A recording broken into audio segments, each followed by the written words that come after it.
Eder. Mech. Pallister. Liliana Resinovic, sacchi neri, cordino e nuovi esami. Audio fantasma, testimoni tardivi e la guerra delle perizie. L'ultima fase del caso di Liliana Resinovic è un incrocio di oggetti, voci e perizie che continuano a stratificarsi.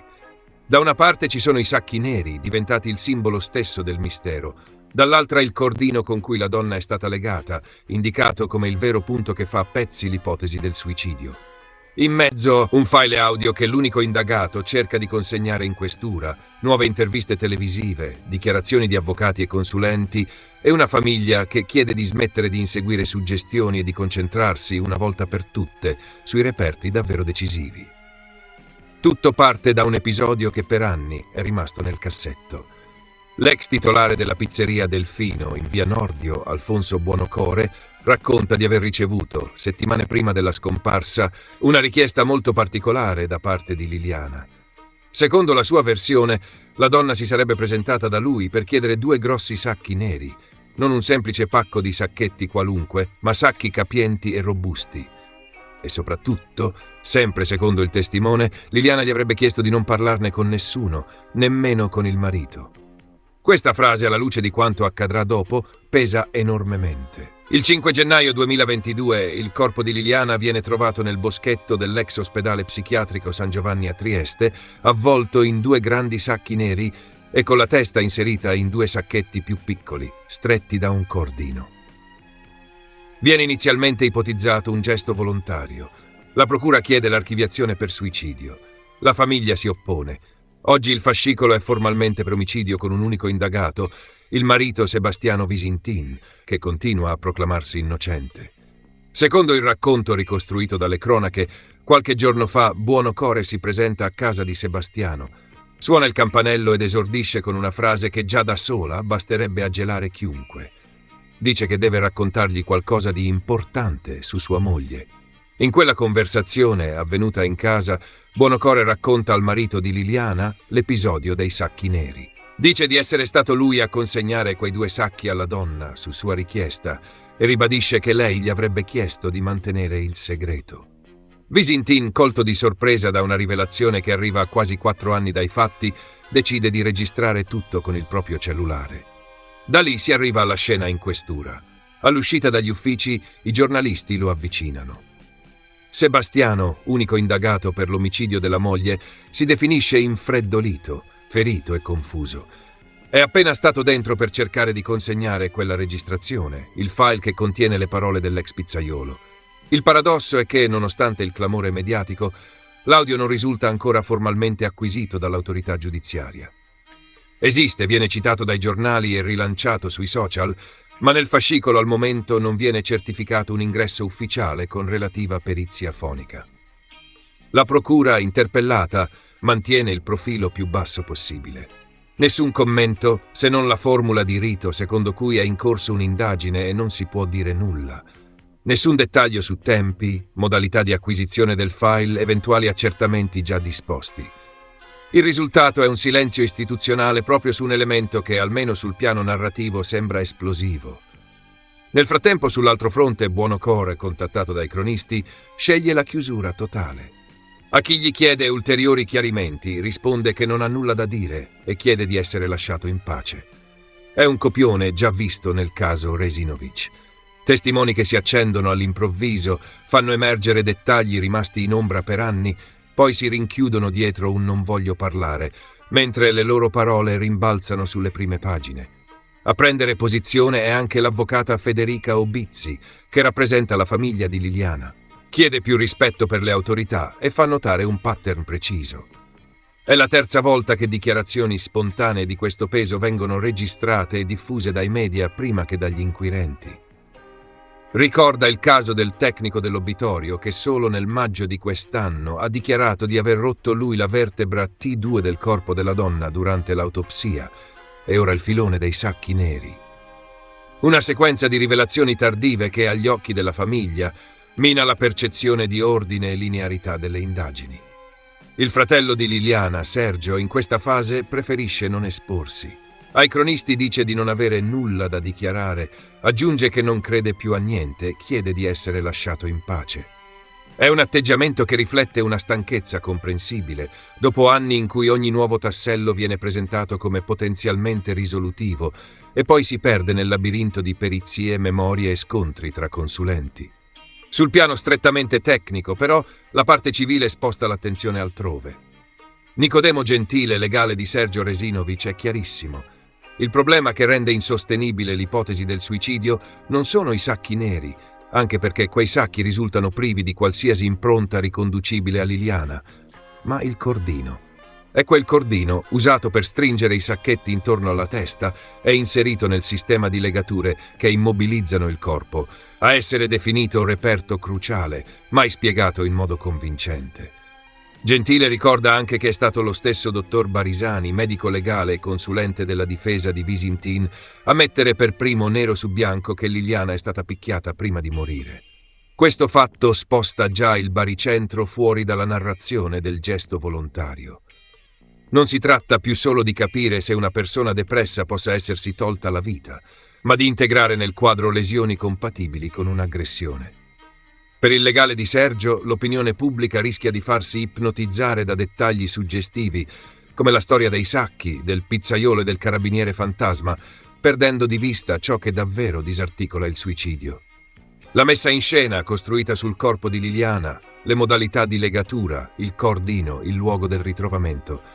Sono questi, ribadisce, gli elementi che raccontano che qualcuno ha portato il corpo in quel boschetto e lo ha sistemato in un certo modo per far credere a un gesto autolesivo.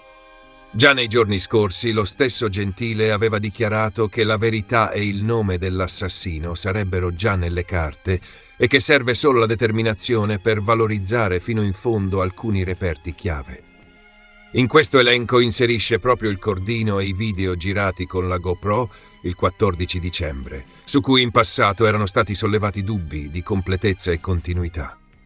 Secondo la parte civile sono proprio questi materiali, più che la storia dei sacchi, a indicare la regia di chi ha organizzato la messa in scena.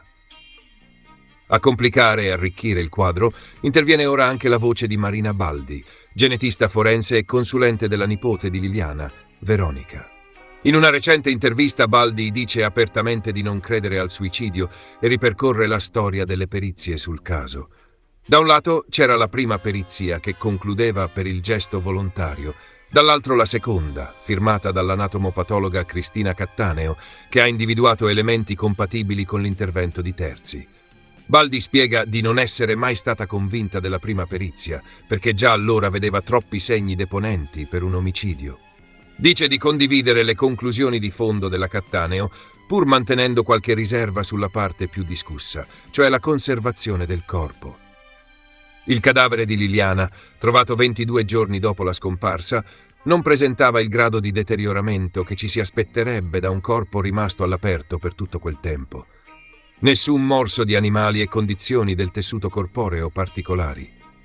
Proprio su questo punto è in corso, negli Stati Uniti, un esperimento comparativo per capire se specifiche condizioni microambientali possano avere rallentato la decomposizione. La genetista entra poi nel merito dei nuovi accertamenti disposti dal giudice nell'ambito dell'incidente probatorio. Vengono analizzati abiti, sacchi, scarpe, cordino e altri reperti. Non solo materiali mai esaminati, ma anche oggetti già studiati in passato che oggi vengono rivisitati con tecniche aggiornate. Fra questi, Baldi cita proprio il cordino che stringeva i sacchetti sulla testa di Liliana. In precedenti analisi era emersa una debole traccia di cromosoma Y non attribuibile. Secondo la genetista, purtroppo il reperto risulta contaminato, anche perché il cordino fu tagliato sul posto per aprire i sacchetti e identificare il corpo, mescolandosi ai liquami cadaverici e compromettendo la pulizia del campione. Baldi avverte che non bisogna farsi illusioni facili. Se dalle nuove analisi dovesse emergere il profilo genetico del marito, questo da solo avrebbe poco valore, dato che i due vivevano insieme e sarebbe normale trovare sue tracce su molti oggetti. Ciò che conta è capire se eventuali profili genetici potranno essere contestualizzati rispetto a un'azione omicidiaria. Una cosa però la genetista la ribadisce con chiarezza. Sui sacchi non c'erano tracce di Liliana. Dal punto di vista di Baldi, questo è uno degli elementi che rende improbabile il suicidio. Se Liliana avesse organizzato tutto da sola, avrebbe dovuto maneggiare in modo esteso quei sacchi, infilarli, sistemarli e chiuderli. Il fatto che risultino puliti rafforza, a suo avviso, la lettura già proposta dalla Cattaneo. Una donna picchiata e poi uccisa, probabilmente per strangolamento, con successiva messa in scena del corpo dentro i sacchi. Interessante anche la lettura di Baldi sulla storia dei 2 sacchi neri richiesti al ristoratore. Pur tenendo conto del clamore, la genetista invita a ridimensionare questo dettaglio.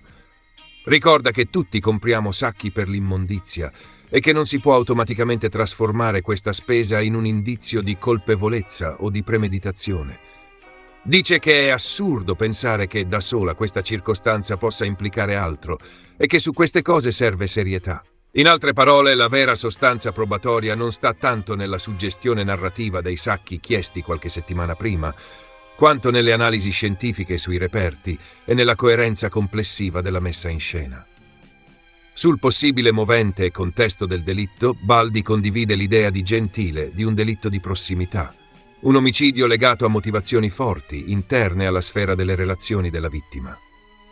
Precisa però che questo non significa puntare il dito contro qualcuno in particolare, perché ogni persona è innocente fino a sentenza definitiva. Sottolinea tuttavia che alcune figure destano, per forza di cose, legittime perplessità, e chiude su un punto che in controluce è una risposta a quanti sostengono che ormai sia troppo tardi per capire. Esistono casi come quello dell'Olgiata risolti dopo decenni. Le vittime, dice, hanno diritto ad avere giustizia, mentre Sacchi, Cordino, Audio e perizie si incastrano. Il rischio è che il dibattito pubblico continui a oscillare tra 2 estremi.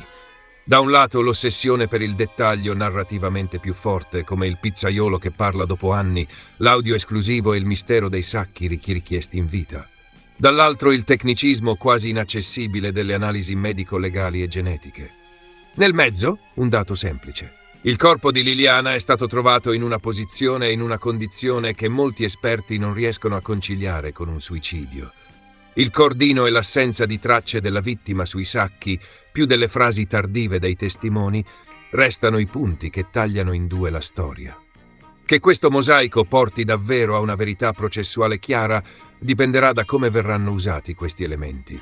Se l'audio finirà davvero agli atti, se le nuove perizie su Cordino e Sacchi saranno lette con coraggio, se ai testimoni tardivi verrà dato il peso che meritano, né di più né di meno. Fino ad allora, Sacchi Neri, Cordino e Audio Fantasma continueranno a essere il triangolo dentro cui si gioca una delle vicende più discusse e dolorose degli ultimi anni.